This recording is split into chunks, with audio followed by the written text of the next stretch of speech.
Bueno, muy bueno lo que vivimos, como siempre, con el compañero Pepe Medina. Nos hace bailar con todo lo afrocubano. Oh, genial. Y más siendo viernes, ¿viste? Que te cambia el humor. viste.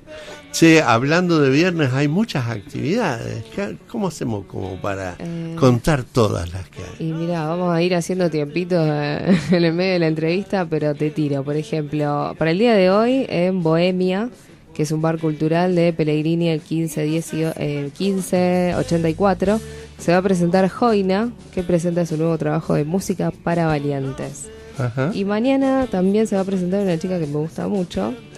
El 17. Es el domingo, sí. En Casa Brava va a estar Sofía Viola. No sé si la conocés, es bastante conocida. No. Bien, así que bueno, ahí tenemos 2 invitaciones. Después yo voy a seguir contándoles todo lo que se viene el fin de semana. Bien, bárbaro. Yo lo que sí te puedo decir es que y ya metiéndonos con el tema que nos va a atravesar ahora, que en realidad es todo el mes que estamos tocando esto, que tiene que ver con la memoria, nuestra memoria. Y el sábado 16 de marzo se cumplen 45 años del Villazo. La UOM de Villa Constitución invita a la conmemoración de un nuevo aniversario de esa gran gesta obrera. Se va a hacer en el Centro de Jubilados y Pensionados Metalúrgicos en San Juan 1125 de Villa Constitución.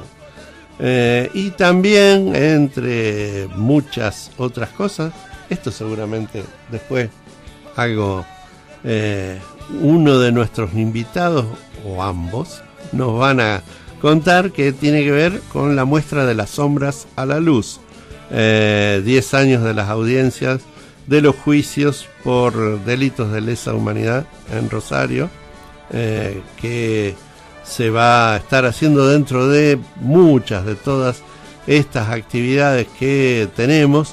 Dentro de ellas, lo queremos mencionar también, está lo que se va a realizar esta tardecita, 18:30, el panel Ronda la Memoria en la resistencia contra el olvido, en el cuerpo de las mujeres y trans, en la lucha de los que defendemos nuestros derechos.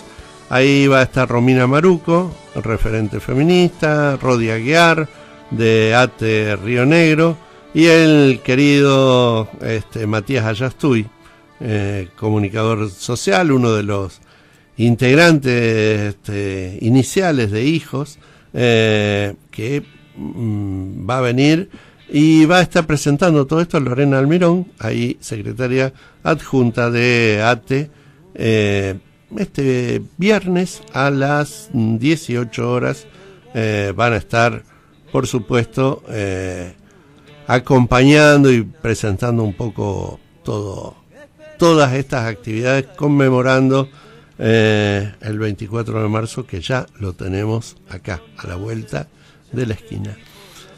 Con relación a eso, hoy en Radioteca invitamos a la doctora en arquitectura Alejandra Busaglo, que va a estar charlando con nosotros sobre la colaboración de la arquitectura en peritajes para los juicios por crímenes de genocidio, y Leandro Bartolomeo, que va a estar contándonos un poco sobre el proyecto Escribirte en la Historia, que yo ya lo tengo acá en mis manos, del Centro de Estudios del Museo de la Memoria, y a quienes les damos los buenos días a ambos.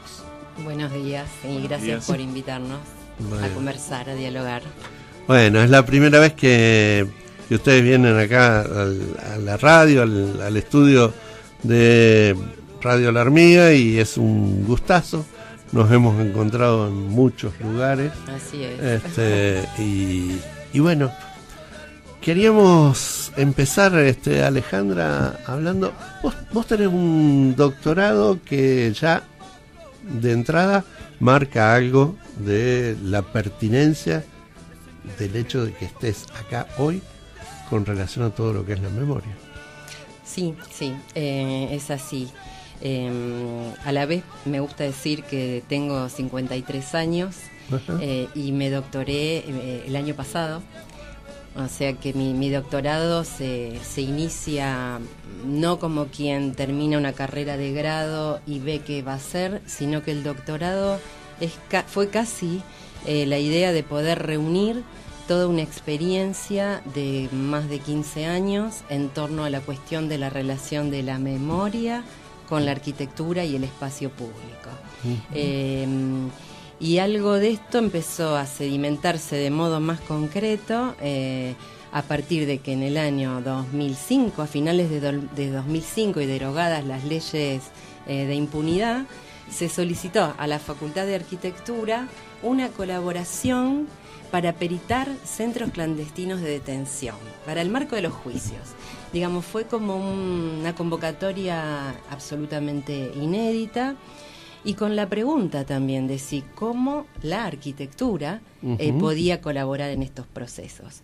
Por eso digo que mi doctorado en arquitectura es el resultado de poder transmitir de algún modo toda esta experiencia, que es un campo específico de la arquitectura, que no imaginábamos, que sí sabemos que en Europa, a partir del genocidio perpetrado por el Tercer Reich, hay también indagaciones y puestas muy fuertes en torno a la memoria.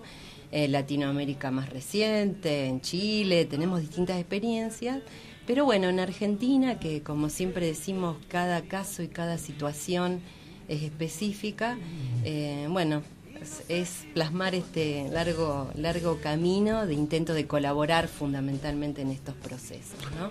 Sí, qué bueno, además porque tiene que ver en cómo las distintas disciplinas han ido participando activamente en este reconstruir algo de lo que tiene que ver con nuestro pasado, pero también con la posibilidad de plantearlo en este presente para soñar y trabajar por un futuro distinto. Esto, bueno,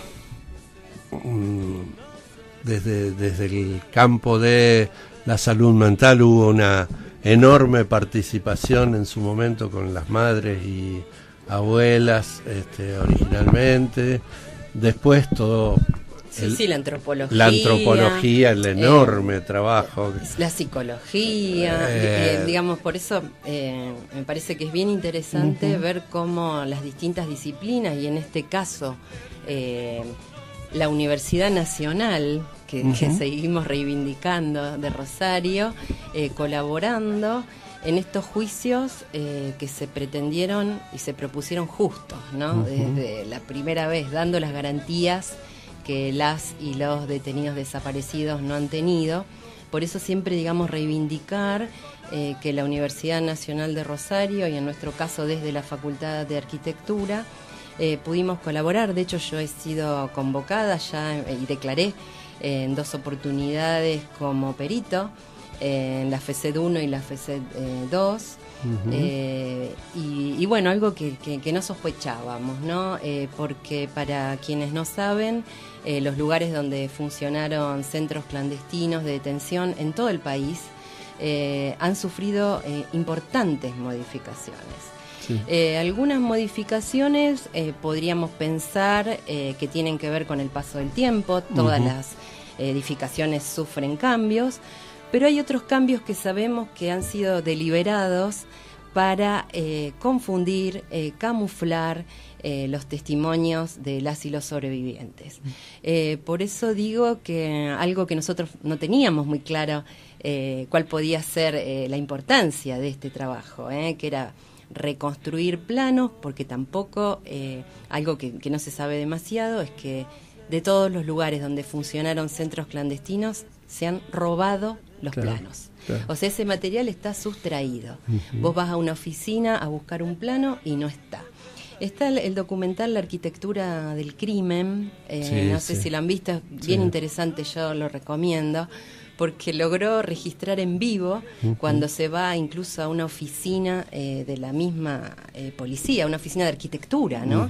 Donde se supone que están los planos, y ahí se ve que se busca burocráticamente la carpeta, el expediente, y todos los planos de los lugares donde funcionaron centros clandestinos están también desaparecidos, ¿no? Ese intento de borramiento deliberado de múltiples huellas.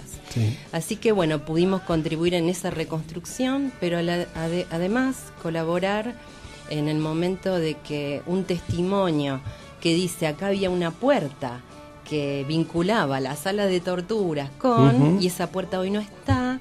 En nuestro peritaje pudimos decir con absoluta certeza, acá había una puerta. Claro. Así que bueno, parte de esto tuvo que ver con ese primer trabajo, ¿no? Esto que es tan importante, yo siempre me acuerdo cuando fui la primera vez a la ESMA, la importancia de que alguno de los compañeros que estuvieron detenidos, desaparecidos ahí, hubiese podido rescatar fotos. Y que son las que permiten después comprobar un montón de las situaciones que se... Bueno, esto que decís es muy importante porque, bueno, tradicionalmente la arquitectura, por eso digo, el doctorado tuvo que ver con una construcción de un montón de nuevos materiales que nos damos cuenta que los diversos saberes deben de empezar a tener y a tramar, porque una foto, un testimonio, materiales que habitualmente pasaban inadvertidos o no le dábamos importancia, empezaron a cobrar un valor superlativo para estas reconstrucciones. Pero bueno, además de este tipo de reconstrucciones más vinculadas a los documentos y a los juicios, se inició también un tránsito bien particular en la arquitectura y que tenía que ver con empezar a pensar y a proyectar y a construir lugares de memoria. Espacios para recordar.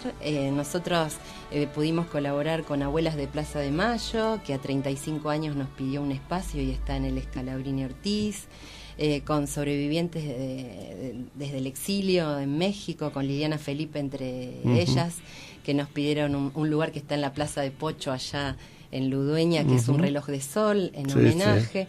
Y digamos, y son espacios arquitectónicos en los que en todos los casos tramamos saberes y construcción colectiva, con el taller de herrería de Montaldo, con las escuelas que están cercanas, en el caso de las abuelas lo mismo. Y en ese sentido, un trabajo bastante particular, que fue una encomienda que tuve por parte del Estado provincial en 2014, de trabajar en un espacio de memoria en el ex Servicio de Informaciones, uno de los centros clandestinos, nuestra ESMA, por ahí dice Viviana Nardoni, que digamos también fue un trabajo que se encaró de ese modo, con más de 50 asambleas, digamos, empezar a ver que ninguna técnica hoy puede trabajar sola y desde ningún tipo de omnipotencia de saber, y que tramar los diversos saberes es clave hoy para pensar cualquier hacer en la universidad, ¿no es cierto? Alejandra, y hacia adentro de la universidad, quiero decir, tanto con los compañeros docentes como con los alumnos, ¿cómo se puede ir trabajando? ¿Qué receptividad tiene todo este tema? Porque también es de alguna forma ir deconstruyendo ciertas lógicas con la que algún academicismo más oficial ha tenido con relación a esto. Sí, bueno, ha sido un trabajo complejo y de ir aprendiendo también permanentemente. Por un lado, desde el 2006, este trabajo de reconstrucción de planos y maquetas se hizo con la participación de estudiantes. Esa fue una decisión muy importante. Llamamos a una pasantía absolutamente abierta, diciendo que se podía participar de esta cosa que cuando vos decís histórica. llamamos, ¿es desde dónde es el llamado? Claro, desde dónde, eso es importante. Por estas cuestiones que antes no se tramaban tan claramente, digo, entre la militancia y la academia, porque a veces como que la academia es demasiado academia para ser militante y la militancia demasiado militancia, por eso digo este trabajo anfibio, Sí. que es necesario para poder andar con estas dos naturalezas con propiedad, digamos. Ese fue un trabajo bien importante, pero bueno, yo desde el año 2000, por ahí habíamos empezado ya en este contexto de ebullición popular a trabajar con sobrevivientes, organizaciones de derechos humanos, y en ese caso incluso con lo que fue el incipiente Museo de la Memoria, y Lelia Ferrarese, y Marta Díaz, y Emma Lucero, y pensar en contar lo que había sido la calamita, o sea, una participación militante, te diría, de Alejandra Busaglo, que cuando a la Facultad de Arquitectura llega un pedido, porque es así, vino la Policía Federal, bajó del famoso móvil policial y pidió a la facultad que necesitaban alguien que acompañe y que sea experto en derrumbes. Así fue el pedido, Y va una arquitecta que estaba de guardia en ese momento. Cuando ella vuelve de haber visto ese lugar y lo cuenta, estaba yo presente a Marcelo Barrale, se lo cuenta, que en ese momento era vicedecano de la facultad. Sí. Le dice, y a quien le mandamos un saludo porque es aparte vecino a 2 cuadras. ha estado varias veces acá en la radio Marcelo como... Así es, y bueno, y cuando esta arquitecta dice, y fuimos por la ruta así, en el Hospital Escuela, doblamos por acá y fuimos al fondo, yo le digo a Marcelo, eso es la calamita, ¿dónde fue? Digamos, era un momento donde todavía no se sabía mucho y estos temas estaban. Entonces creo que en ese momento Marcelo, que estaba a cargo del vicedecanato, visualizó que esa militancia que yo tenía podía contribuir, porque conocía de la existencia de los centros clandestinos, pero no por una cuestión ligada a la academia, ¿no? Entonces es así que él me convoca a realizar este peritaje, y es ahí que desde lo que constituimos, también fundamos ahí mismo como área de derechos humanos de la facultad, y que yo dirigí hasta el año 2009, a partir del 2011, 2011, donde empezamos a dar ya directamente cátedras con estudiantes sobre este tema. Pero digo, fue una responsabilidad que agradezco el honor de haberla recibido, y entonces este plural que siempre me vas a encontrar hablando en plural, y es decidimos armar una pasantía desde una gestión que en ese momento a mí me dio absolutamente toda la libertad y apoyo para trabajar de este modo que es bien horizontal, que es el tipo de modo más autogestivo, más vinculado a... Que tiene menos que ver con lo académico y más con lo militante. Exactamente. Y bueno, y esto de la participación de estudiantes fue clave, porque bueno, hay juventud, hay alegría, hay otras subjetividades, y entonces son también otros modos de tramar las memorias y de construirlas, ¿no? Así que la verdad que es gratificante, y siempre con invitadas y con invitados, politólogos, psicólogos, o sea... Me consta. Visitas al museo, así que digo, es un trabajo que entusiasma muchísimo, y en el que no ocultamos esta dimensión militante, ¿no es cierto?, de los derechos humanos. Muy bien, estamos hablando con Alejandra Busaglo. Volvemos enseguida para seguir hablando con Leandro, pero vamos a un tema musical y enseguida estamos volviendo por acá. FM La Hormiga 104.3, también nos pueden seguir a través de internet, www.pocholeprati.org.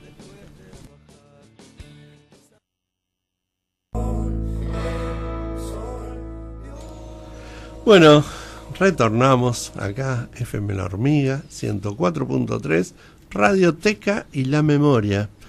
Y en esto de la memoria es fundamental lo construido a partir del Centro de Estudios del Museo de la Memoria. Leandro, ¿en qué consiste para los oyentes, las oyentes, el tema del Centro de Estudios? Bueno, el Centro de Estudios es un área del Museo de la Memoria que produce saber en relación a fundamentalmente lo acontecido en la última dictadura cívico-militar. Esta construcción de saber tiene que ver con diferentes proyectos, como es el Déjame que te cuente, que es un proyecto donde se recuperan historias de vida de detenidos desaparecidos de la última dictadura, pero desde el punto de vista de su digamos, andar vital por la ciudad, por ejemplo, ¿no? Uh-huh. Ese proyecto tiene a su vez un trasfondo muy profundo de reconstrucción de los casos ocurridos en Rosario, y a su vez el museo está produciendo una base de datos. En fin, hay un montón de trabajo muy, muy delicado y muy paciente que va generando diferentes momentos de encuentros con la ciudad, es decir, cómo mostramos eso que vamos haciendo. Y este proyecto que yo vengo a contar hoy, digamos, tiene que ver justamente con eso. Y retomando un poco lo que decía Alejandra, es un modo de comenzar a recoger algunas marcas que va dejando la violencia de Estado, ¿no? Marcas fundamentalmente en las subjetividades de nuestras comunidades, voy a llamar así en plural, digamos. Es lo que uno puede llamar las memorias de las comunidades que habitan en Rosario, ¿no? En nuestra ciudad. Con un pequeño salto, si uno quiere, en términos teóricos y en términos políticos, que es poder pensar que esa violencia de Estado también aconteció en democracia. Uh-huh. Que parece una cosa tal vez evidente, pero que hay que hacer un trabajo para poder justificar por qué pensamos que el museo podría tomar esta temática, ¿no? Es lo que fuimos haciendo. Y este proyecto que dimos comienzo... Este proyecto, agrego, se llama Escribirte Historia, lo tengo en mis manos, una edición hermosísima, es el primer fascículo uh-huh. Que va a formar parte de una colección. Escribirte en la historia, ya en ese título lo que nosotros buscamos es justamente poder poner de manifiesto que lo que intentamos alojar y a lo que buscamos hacerle lugar es a diferentes memorias de la ciudad, que son de un caso en particular cada fascículo, pero como ese caso en particular se anuda con una historia que por supuesto es mucho más amplia que ese caso particular, ¿no? Uh-huh. Entonces por eso esto de escribirte en la historia, ¿no? Como ese caso, digamos, singular se trama en la vida de nuestra comunidad, digamos, ¿no? Y esas memorias que nosotros buscamos darle lugar. Eso es un poco la idea.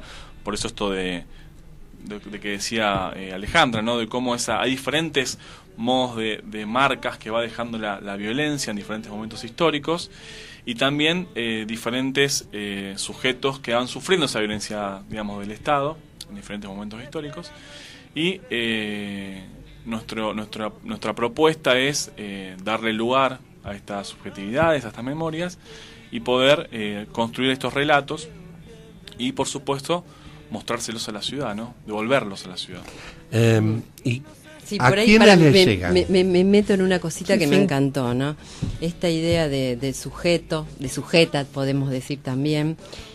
Porque hay personas, hay biografías, creo que es ese tipo de construcción empática y que se ha trabajado muchísimo en la facultad con las y los estudiantes, es clave y tiene que ver con esto que charlábamos fuera del aire respecto de cómo se construye de manera abstracta en distintos momentos a quién eliminar en esta sociedad, ¿no? Uh-huh. Y Pilar Calveiro habla mucho de eso, y el lenguaje de la abstracción, decir terrorista, decir subversivo, decir chorro, decir... no hay una persona atrás. Me parece que este trabajo subjetivante, y ahí hay un T en el título, ¿cómo es que dice exactamente? Escribirte. Está interpelándote como sujeto, ¿no? Porque una de las cuestiones que son hermosas de la experiencia que hacemos en la facultad es que todos, cada uno estamos marcados por lo que ha disciplinado la dictadura y por ahí no lo sabemos. Así que me parece buenísimo, me quería meter, discúlpame, pero me parece que este enfoque es clave, no es menor cómo se llama y cómo se está interpelando en primera persona y en el colectivo, ¿no? A personas. Y que es, en todo caso, una introducción que se hace desde cada uno de estos títulos, porque en realidad es una escritura que no cesa, no termina, que se renueva. Yo, por ejemplo, el otro día, cuando fui a ver, que ya lo comenté acá en la radio, pero lo vuelvo a decir, hay que ir antes del 31 a ver Revolucionistas. Y cuando uno está ahí, una de las cuestiones que profundamente lo tocan son las entrevistas a cada una de las compañeras detenidas desaparecidas. Sí, porque hay una persona, hay un rostro, hay una historia, hay una madre, una hermana, un compañero. No hay un subversivo, una subversiva. Y eso es clave en la filosofía. Y hay un trabajo... La abstracción posibilita la eliminación. Sin duda. Y hay un trabajo colectivo que hicieron para poder enfrentar eso, no desde la individualidad de cada una, solas y a expensas de lo que los torturadores querían hacer con su vida, sino el trabajo grupal que hicieron frente a eso, ¿no? Y eso está muy bien trabajado en la muestra, en las filmaciones, y en la recuperación también de los nombres propios. Exactamente. Hay un camino constante, una dialéctica constante entre el nombre propio y la historia que lo trasciende y que lo de algún modo lo enmarca.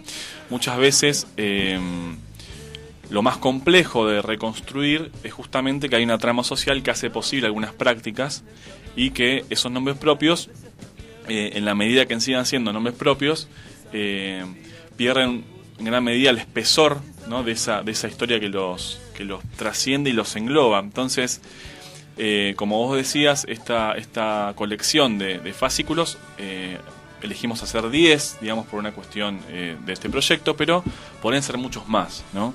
Y suele ocurrir que estos nombres propios, cuando uno los aborda, de repente nos permiten vislumbrar una dimensión, digamos, de otra cantidad de casos, y esa cantidad de casos generalmente nos conduce a un lugar que nos permite comprender cuál era la condición de posibilidad para que esta violencia de Estado sea posible, ¿no? Nosotros elegimos este modo, digamos, este modo inverso, si uno quiere, digamos, de lo macro a lo micro. No, vamos de lo micro a lo macro, ¿no? De estos pequeños casos, estas historias, estas pequeñas, estos relatos, estas memorias, hacia esa condición de posibilidad que hace posible que en un momento histórico determinado cierto sujeto político sea, como decía Alejandra, eliminable, y que haya, sobre todo, un consenso, condiciones sociales, claro, imaginarias, políticas, claro, para que eso sea posible. Sí. Por eso coincido con lo que decía Alejandra. Es imposible construir estas memorias si uno no apuesta a el entrecruzamiento de saberes, ¿no? Lo que suele llamarse como interdisciplina, ¿no? Sí, o transnociología, digo yo, porque sí, es... cuando uno dice interdisciplina, está como dejando afuera estos otros saberes populares. Totalmente. Por eso me gusta hablar de transnociología, ¿no? Uno puede pensar interdiscursivamente hablando, ¿no? Digo, todos estos discursos que uno podría convocar a... Queremos crear nosotros a componer y recomponer tejidos sociales que son dañados severamente por la violencia estatal, en este caso, digamos, y que nosotros creemos que tienen una ligación muy profunda con la violencia de la última dictadura cívico-militar, y tal vez aquella violencia cívico-militar, como dice Daniel Feierstein, haya dejado marcas tan profundas que hacen posible que ciertos lazos de solidaridad, de empatía, se hayan ido cortando, interrumpiendo, ¿no? Y este proyecto busca restituir esos lazos de solidaridad, porque es un poco lo que uno va a encontrar en cada fascículo. Este es el primero que vos tenés ahora en tus manos, que es el de Carlos Godoy, que es un joven asesinado en Palmeraneros, el año 2015. Este año vamos a publicar 2 más, que es el caso de Michel Campero y el caso de Aníbal Pellegrini, que son casos muy distantes en el tiempo. Pero lo que uno va encontrando en estos relatos, que se reconstruyen a partir de la voz de sus familiares, de sus amigos, de la gente que los conoció, ¿no? Es cómo estas familias tuvieron que hacerse de un saber hacer que desconocían, ¿no? Y ese saber hacer, que es básicamente cómo ir a la justicia, cómo empezar a construir visibilización de estos casos, cómo armar estrategias políticas que desconocían hasta entonces, generalmente los va llevando a ligarse con estas otras historias que los anteceden por mucho tiempo, pero que justamente coinciden en que es el Estado quien finalmente es responsable de esas pérdidas, esas ausencias. Leandro, y escribirte en la historia, hoy en realidad vos viniste acá con la idea de entregarlo a la biblioteca. Exactamente. Estamos en la radio, que es parte del mismo proyecto, pero ¿cómo están trabajando ustedes en la distribución de este libro? ¿A quién apuntan que llegue, etcétera? El libro, en principio, en la primera etapa del proyecto, privilegiamos, por supuesto, que esté en el Museo de la Memoria, que es su lugar de nacimiento y alojo, que llegue al lugar en el cual esa historia ocurrió. Particularmente en el caso de Carlos Godoy, sus padres viven en el barrio Empalme y Laneros, entonces privilegiamos que ese fascículo esté en esa barriada, digamos, que pueda ser de uso, digamos, de ese barrio, pero fundamentalmente en la primera etapa del proyecto lo que buscamos es que llegue a bibliotecas populares, bibliotecas y bibliotecas públicas. Ese fue, digamos, nuestra iniciativa, todas las municipales, de universidades públicas y populares que fuimos conociendo y armando, digamos, relaciones que hicimos llegar el fascículo. Y después, por supuesto, fue llegando a manos de diferentes referentes de organizaciones populares, políticas, derechos humanos, que se han hecho, digamos, de este fascículo para hacerlo llegar a lugares que nosotros consideramos que es muy importante que llegue, sobre todo porque queremos que, como dice por ahí en una frase, en un párrafo que inicia el fascículo, una historia puede ser muchas otras historias, digamos, ¿no? Sí. Y ese es el encuentro que buscamos producir, ¿no?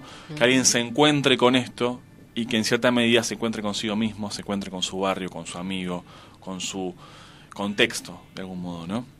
Entonces, en principio, respondiendo a tu pregunta, se privilegiaron bibliotecas municipales, de universidades y populares. Bien. Y este año vamos a redoblar esa propuesta, digamos, que lleguen a esos lugares, los fascículos que se van publicando, y también estamos viendo la manera de que esto tenga algún tipo de formato online, digamos, pero eso es pero otro proyecto que estamos trabajando este año, digamos. Muy bien.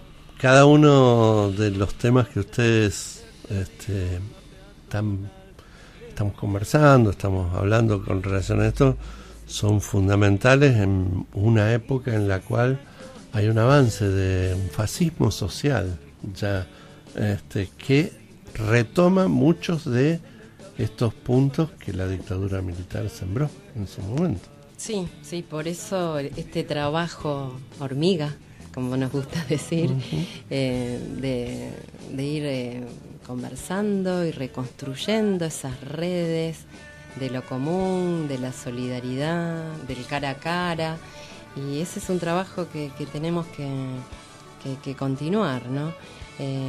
No es fácil porque los intereses que están de atrás son muy, muy potentes, ¿no? Pero bueno, ese es el desafío. Nosotros el 27 de marzo, en el marco de las actividades por el Día de la Memoria, por la Verdad y la Justicia, vamos a presentar también en el Museo de la Memoria un libro que tiene que ver con esta esperanza y con quizá unos posibles cómo, entre tantas otras maneras, de tratar de tramar lo colectivo, lo comunitario. Y es un libro que presenta la experiencia de dos colectivos de arquitectura que tienen anclaje en la facultad. Uno es Matéricos Periféricos, el otro es el nuestro, que es Arquitectura del Sur, en donde se desarrollan justamente todos estos trabajos en los que hacemos colectivamente como un modo de tratar de construir este momento o el sentido común que se pretende naturalizar, ¿no? Así que invito también el 27 a las 7 de la tarde al museo. tendríamos, cuando puedan, pásennos el flyer de eso. Bueno. Así también lo vamos incluyendo dentro de la grilla de informaciones que diariamente en los distintos programas que tiene la radio vamos invitando a todos y a todas a estas actividades. En esta semana estuvimos, y vuelve el martes, porque vos justamente hablabas de la causa FESET 1, FESET 2.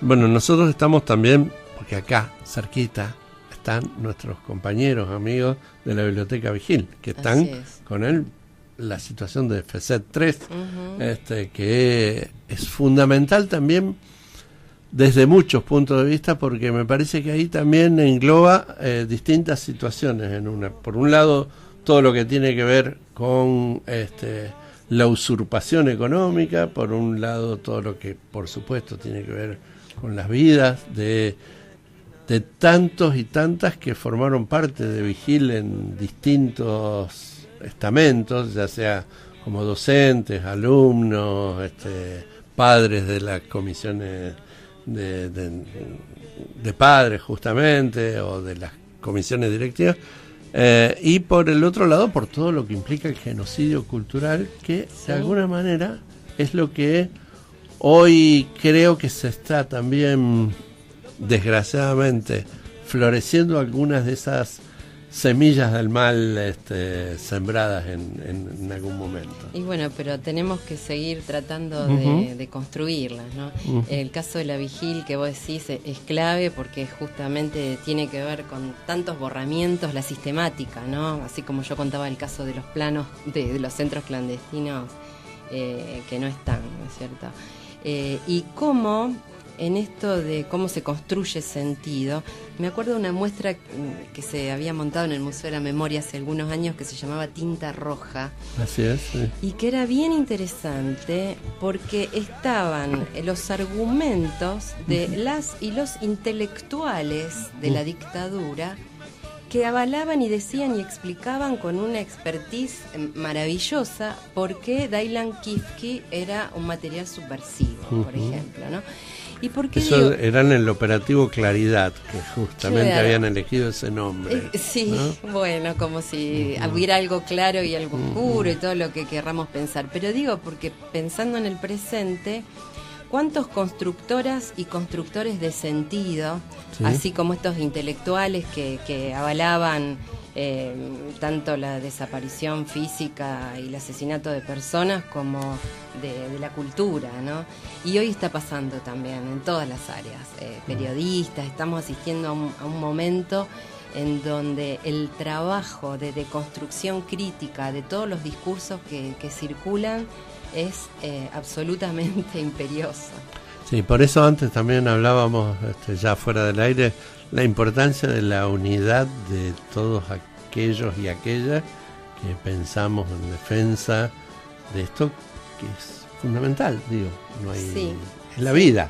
Sí, lo que pasa es que a veces pecamos, creo, de tener esa precisión de que en este punto no acuerdo, porque acá, y creo que sí, que está bueno y que vamos a tener diferencias, pero que hay diferencias mucho mayores y que son las que quienes en algún momento tuvieron que decidir a quién desaparecer no las hicieron. No las hicieron. Leandro, en este mes el Museo de la Memoria tiene muchísimas actividades.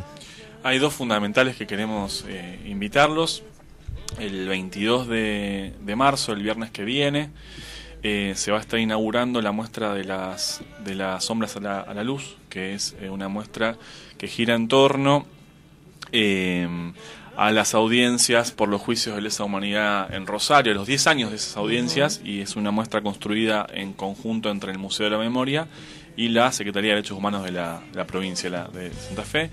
Y el domingo 24 de marzo, ahí donde está el memorial, o en el Parque Escalabrini Ortiz, donde está la obra, exactamente, se va a hacer la plantación que se hace todos los años de los árboles en el Bosque de la Memoria. Eso es a las 10 de la mañana, el día 24 de marzo, ahí antes de la marcha, así que también los y las esperamos ese día para esa ceremonia que es tan importante. Este año es la primera vez que se hace con la ausencia de nuestras madres, que el año pasado estuvieron. Las dos. Este Norma año, y Chiche. Sí, así que aprovechamos para recorrerlas a ellas y redoblar esa presencia para abrazarlas, digamos, en esta ausencia que lamentablemente estamos viviendo hoy. Así que eso es lo fundamental de este marzo que termina, y bueno, por supuesto en el año tendremos muchas otras invitaciones. Alejandra, ya en el final